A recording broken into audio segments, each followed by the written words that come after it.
Olá, espero que você tenha aprendido ou relembrado mais sobre o sacrifício de Cristo. Hoje o tema é o poder da ressurreição de Jesus. Inicialmente, iremos meditar em Mateus, capítulo 27, o verso 54. O centurião e os que ele guardavam Jesus, vendo o terremoto e tudo o que se passava, ficaram possuídos de grande temor e disseram: verdadeiramente este era o Filho de Deus. Manifestações do sobrenatural cumpriu-se, como foi dito aqui em 51, o véu do santuário se rasgou, cumpriu-se o sacrifício e Jesus é o Cordeiro perfeito que veio morrer pelos nossos pecados. Aqui em Mateus capítulo 28, os versos 1 em diante, eles vão narrar sobre a ressurreição de Jesus.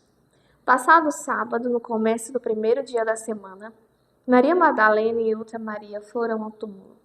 E eis que houve um grande terremoto, porque um anjo do Senhor desceu do céu. Aproximando-se, removeu a pedra e sentou sobre ela. O aspecto dele é como um relâmpago, sua roupa era branca como a neve. E os guardas, com medo do anjo, tremeram e ficaram como se estivessem mortos. Mas o anjo dirigiu-se às mulheres assim: não tenham medo. Sei que vocês estão procurando Jesus, que foi crucificado. Ele não está aqui. Ressuscitou, como tinha dito. Venham ver onde ele jazia. Em Deuteronômio 21, verso 23, fala como eram consideradas as pessoas que eram penduradas no madeiro. O seu cadáver não deve permanecer no madeiro durante a noite. Por isso que tiveram que remover o corpo de Cristo. É preciso sepultá-lo no mesmo dia, pois o que foi pendurado no madeiro é maldito de Deus. Assim vocês não contaminarão a terra do Senhor, seu Deus, me deu por herança. Nós sabemos que ele é verdadeiramente o Filho de Deus. Como até mesmo o centurião, os soldados que guardavam o túmulo de Cristo, eles afirmaram isso. E a presença do sobrenatural, né, os anjos de Deus desceram para falar para essas mulheres que Jesus de fato havia ressuscitado, como havia dito. Em diversas ocasiões o Senhor mencionou que ao terceiro dia ele iria se reerguer novamente, até mesmo os líderes sabiam disso, por isso que houve esta guarda no local onde Jesus estava sepultado, justamente para que eles realmente testificassem ou não de que ele iria ressuscitar, que ele iria sair, ou que alguém iria ajudá-lo a sair daquele túmulo, remover o seu corpo. João, capítulo 19, os versos 32 e 33, diz assim: os soldados quebraram as pernas dos homens que tinham sido crucificados com Jesus, primeiro de um, depois de outro. Quando, porém, chegaram a Jesus, vendo que ele estava morto, não lhe quebraram as pernas. Verso 36. E isso aconteceu para que se cumprisse a escritura: nenhum de seus ossos será quebrado. Isso é dito em Salmo 34, verso 20. E outra vez na escritura também olharam para aqueles para quem os transpassaram, que também está no mesmo Salmo 34, que são referências a este sacrifício de Cristo, do que viria a acontecer. Tudo cumprimento profético, e nós sabemos que o nosso Deus, de fato, ressuscitou. E a respeito desta ressurreição, nós vamos saber mais aprofundadamente em 1 Coríntios, capítulo 15, os versos 12 ao 14 inicialmente. Ora, se o que se prega é que Cristo ressuscitou dentre os mortos, como alguns de vocês afirmam que não há ressurreição de mortos? A igreja de Corinto estava com esta pequena confusão a respeito da ressurreição. Por isso que o capítulo 15 é inteiramente de Paulo narrando a respeito da ressurreição de Cristo. E você irá ler posteriormente. Eu irei mencionar somente alguns versos, tá bom? E se não há ressurreição de mortos, então Cristo não ressuscitou. E se Cristo não ressuscitou, é vã a nossa pregação e é vã a fé que vocês têm. Isso é muito forte.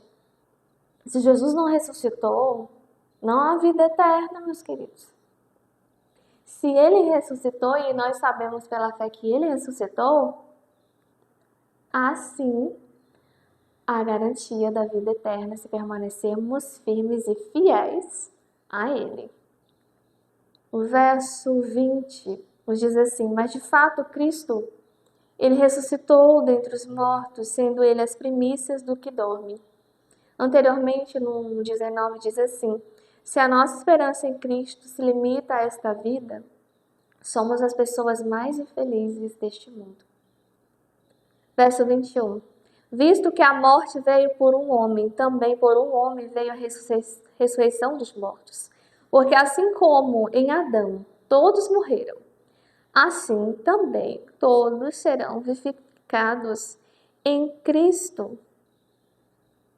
Verso 26. O último inimigo a ser destruído é a morte. Nós sabemos, meus queridos, que a ressurreição é a prova de que o Senhor venceu por completo. Ela venceu a morte. Como é dito aqui no verso 51 ao 54, o mistério da ressurreição e também um pouco sobre a situação dos mortos e que mais profundamente vamos meditar em 1 Tessalonicenses capítulo 4. Eis que vou lhe revelar um mistério: nem todos dormiremos, nem todos seremos transformados num abrir e fechar de olhos, ao ressoar da última trombeta. A trombeta soará, os mortos ressuscitarão incorruptíveis e nós seremos transformados. Porque é necessário que o corpo corruptível se revista da incorruptibilidade e com o corpo mortal se revista da imortalidade. E quando este corpo corruptível se revestir da incorruptibilidade, o que é mortal se revestir de imortalidade, então se cumprirá a palavra escrita. Tragada foi a morte pela vitória. Onde está a morte, a sua vitória? Onde está, ó morte, o seu agulhão? O agulhão da morte do pecado, e a força do pecado é a lei. Graças a Deus, que nos dá a vitória por meio do nosso Senhor Jesus Cristo. Nome sobre todo nome. Ele vive, meus queridos, e porque ele vive, nós cremos no amanhã. Em 1 Tessalonicenses, capítulo 4, nos versos 13 ao 17, dá mais detalhes sobre a situação dos mortos em Cristo e a vinda de Jesus. Irmãos, não quero que vocês ignorem a verdade dos que dormem, para que não fiquem tristes como os demais que não têm esperança. Pois se cremos que Jesus morreu e ressuscitou, Assim também Deus, mediante Jesus, trará na companhia dele os que dormem. E pela palavra do Senhor, ainda lhes declaram o seguinte: nós, os vivos, o que ficarmos até a vinda do Senhor, de modo nenhum procederemos aos que dormem. Porque o Senhor mesmo, dada a sua palavra de ordem, ouvida a voz do arcanjo e ressoada a trombeta de Deus, descerá dos céus e os mortos em Cristo ressuscitarão primeiro. Depois nós, os vivos, os que ficarmos, seremos arrebatados juntamente com o Senhor aos ares, para o encontro do Senhor, estaremos para sempre com Ele. Portanto, console uns aos outros com estas palavras. Nos consolarmos.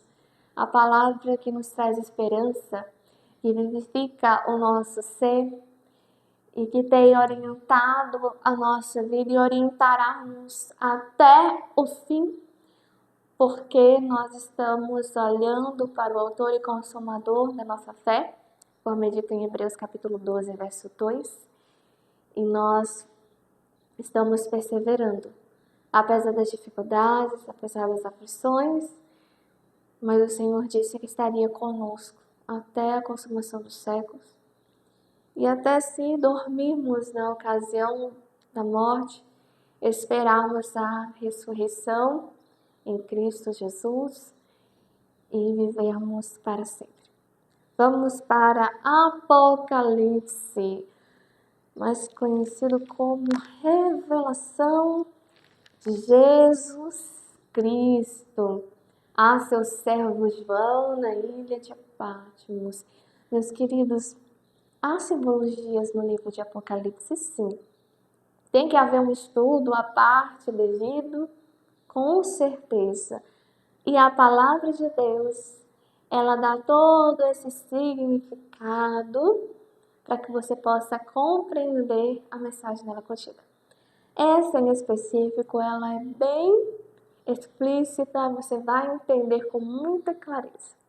Apocalipse 21, do 1 ao 4, ao 7, na verdade, assim por mais adiante os versos, narra sobre o novo céu e a nova terra. Vi novo céu e nova terra, pois o primeiro céu e a primeira terra passaram e o mar já não existe. O mar já não existe. Para o contexto do discípulo João, que estava numa ilha isolada, o mar significava separação. Então, já não vai haver mar, porque não vai haver separação. Nós seremos somente um único povo. Vi também a cidade santa, Nova Jerusalém, que descia da parte de Deus, preparada como uma noiva enfeitada para o seu noivo. Não sei se você, que não é muito do contexto cristão, já ouviu falar quando entrou assim na igreja, em algum contexto, que a igreja é a noiva, que nós estamos esperando o noivo. É justamente isso. A igreja e a noiva somos nós. Nós estamos esperando o noivo, que é Cristo. Isso é o significado, tá bom? Quando você ouvir essa expressão, estamos esperando o noivo. Até a parábola das virgens, né? Mateus capítulo 25, que é justamente dessa espera do noivo. O noivo é Cristo, tá bom? Então ouvi uma forte voz que vinha do trono dizendo: eis o tabernáculo de Deus com os seres humanos. Deus habitará com eles. Eles serão povos de Deus. Deus mesmo estará com eles e será o Deus deles. Tabernáculo, no contexto de Êxodo, foi um templo construído para que Deus habitasse no meio do povo. E o tabernáculo de Deus aqui está dizendo claramente que o próprio Deus, habitaremos com o próprio Deus. E Ele enxugará dos nossos olhos toda lágrima e já não existirá mais morte. Porque as primeiras coisas passaram, não haverá também luto, nem pranto, nem dor. E aquele que estava sentado no trono disse: eis que faço nova todas as coisas. Escreva, porque essas palavras são fiéis e verdadeiras. Tudo está feito, eu sou o alfa e o ômega, o princípio e o fim. Eu a quem tem sede darei de graça da fonte da água da vida, tão significativa para a vida da mulher samaritana, descrita em João capítulo 4. Jesus é essa fonte inesgotável de vida, que hoje ainda está acessível a você, mediante você aceitá-lo como Salvador de sua vida. E beber dessas fontes da água da vida na eternidade é um convite do Senhor para que você se entregue, se renda a Ele e esteja preparado para o encontro dele nos ares na eternidade. Caso você não conheça muito a respeito de Cristo, que é só aqui um panorama muito, podemos dizer, breve do que realmente é Cristo, e você precisa de um estudo bíblico mais aprofundado a respeito. Eu sugiro que você encontre uma igreja adventista mais próxima da sua cidade. Eu vou deixar o site aqui embaixo também, na descrição desse vídeo, que ele vai também para o YouTube, né? E também no próprio inscrição aqui do vídeo, tá bom? E vamos meditar também, o verso 7. O vencedor herdará estas coisas e eu serei o Deus dele e ele será o meu filho. Aqui fala a respeito da vitória e também o verso 8 faz algumas ressalvas para aquelas pessoas que não permitiram ser transformadas por Cristo. Porque o que você é hoje não se limita ao que Deus fará na sua vida, na sua história, mediante uma entrega que você faz a Ele e conhecê-lo mais profundamente. E você pode dizer, mas você não conhece a minha história, você não sabe o que eu fiz.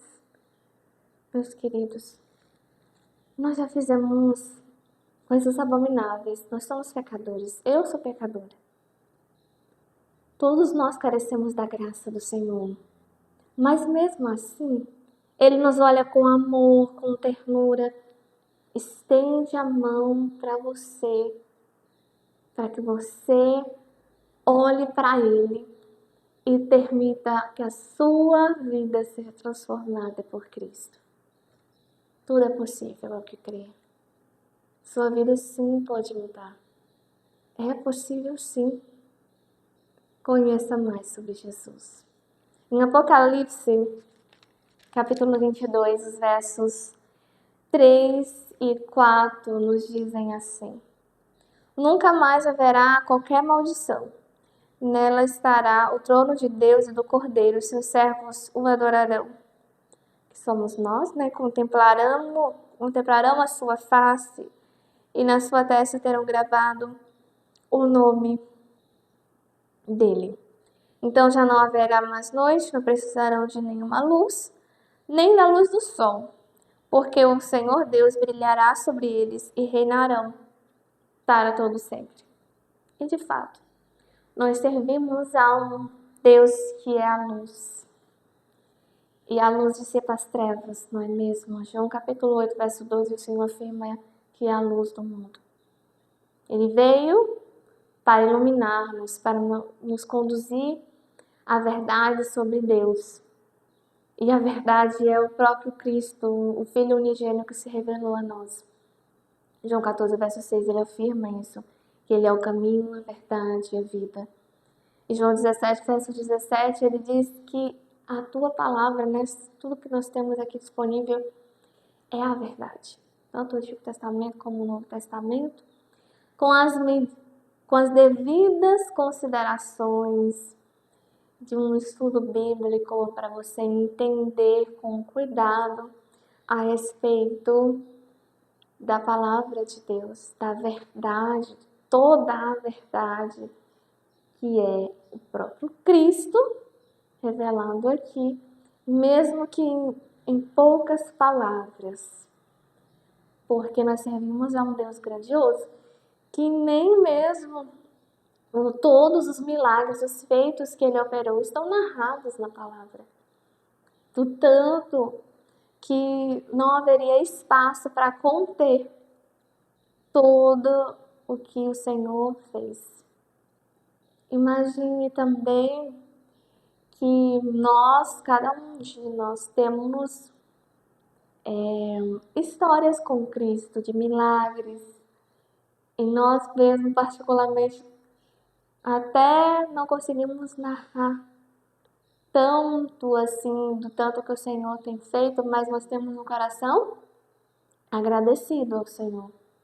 Quando nos lembramos de algum feito, nós testemunhamos, mas nós temos certeza de que até aqui a bondosa mão tem nos sustentado e vai nos conduzir até o fim.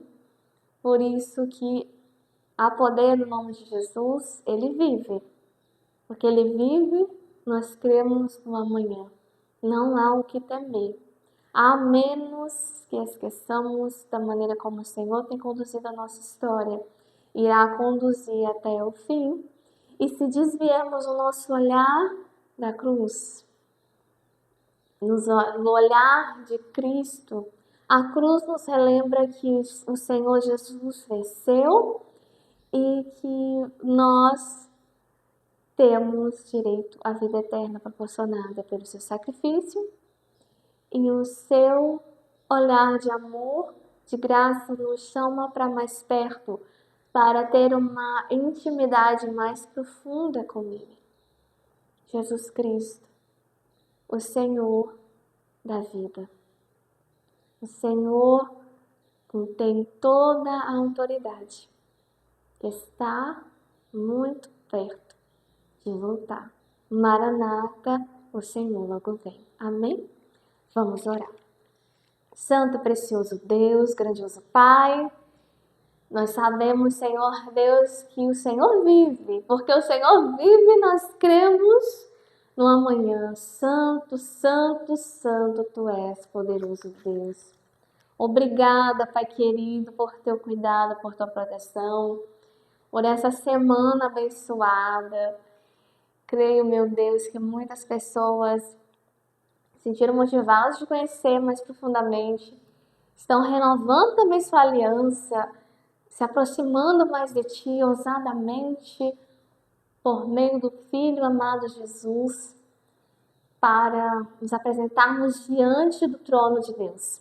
Soberano Deus, continua falando aos nossos corações, conduzindo as nossas vidas, as nossas histórias. Possamos reconhecer a Tua bondade, a Tua fidelidade sempre. Em nome de Jesus, amém.